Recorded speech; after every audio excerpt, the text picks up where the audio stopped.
Supreme court का जो एक आदेश आया है एसटी एससी में क्रीमिलियर को लेकर के, इस पर बड़े समीक्षा की जरूरत है।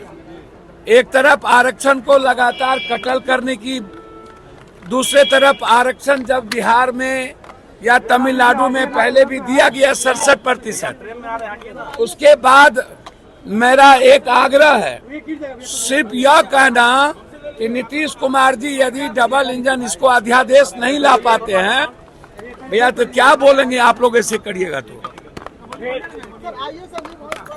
भैया मैं क्या कह रहा हूँ सुनिए, मेरा कहना यह है कि आरक्षण के सवाल पर 7 जज का जो आदेश है इस पर बड़े समीक्षा की जरूरत है और सदन में इस पर चर्चा करने की जरूरत है।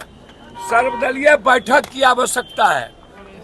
अब एसटी एससी में जिसकी आर्थिक, सामाजिक, शैक्षणिक आज भी 1.7 से ऊपर नहीं है और वहां भी क्रीमिलेयर की बात होगी तो निश्चित रूप से एक समीक्षा की जरूरत है और उस पर अध्यादेश लाने की जरूरत है।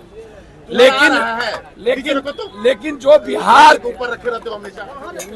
बिहार की बात है उसमें मेरा सीधा है कि बिहार में गलती किसने की?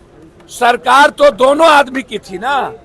तो बिहार में आपने यदि इसको कैबिनेट के बाद डिसीजन ले करके सदन में पास करवा करके भेज दिए होते तो आज ये प्रॉब्लम क्रिएट नहीं होता। तो गवर्नमेंट जिसकी थी उसी ने इस प्रॉब्लम को बढ़ाया है। आज जरूरत है बिहार के 67% आरक्षण पे केंद्र सरकार को जो हाई कोर्ट और सुप्रीम कोर्ट में जाकर के जो स्टे किया है उसके खिलाफ अध्यादेश लाने की। मैं यह नहीं कहूंगा कि वापस ले लीजिए, वो कर लीजिए, लेकिन जब दोनों आदमी की सरकार थी तो फिर गलती कहाँ हुई?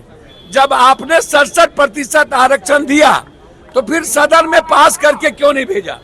और आज सबसे पहले सत्ता पक्ष और विपक्ष दोनों मिलकर के यहाँ सदन से पास करके भेज दे तो गलती तो पहले ही हो चुकी है।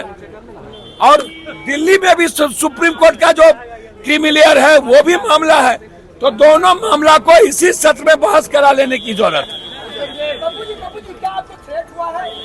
अच्छा एक बात हमको जानकारी नहीं है, मरना होगा तो कोई बचाएगा? जिसको मारना होगा मारेगा, मरना होगा तो कोई बचाएगा? आप हमको समझिए। सुरक्षा की मांग कर रहे हैं क्या सर? भैया सुरक्षा देने की जिम्मेदारी हमारी नहीं है, सुरक्षा देने की जिम्मेदारी सरकार की है। सरकार दे न दे मैं कुछ नहीं जानता, मैं इतना जानता हूं कि बिहार में जिस तरीके से अपराध बढ़े हैं और मुझे लगता है कि भट्टी जी को हटाने की जो व्यवस्था, हमें जो जानकारी है कि भट्टी जी को जो प्रतिनियुक्त था उसको यहाँ से वापस करने के लिए, रिलीव करने की जो बात चल रही है, तो इसका मतलब है कि शासन प्रशासन में कुछ भी अच्छा नहीं है।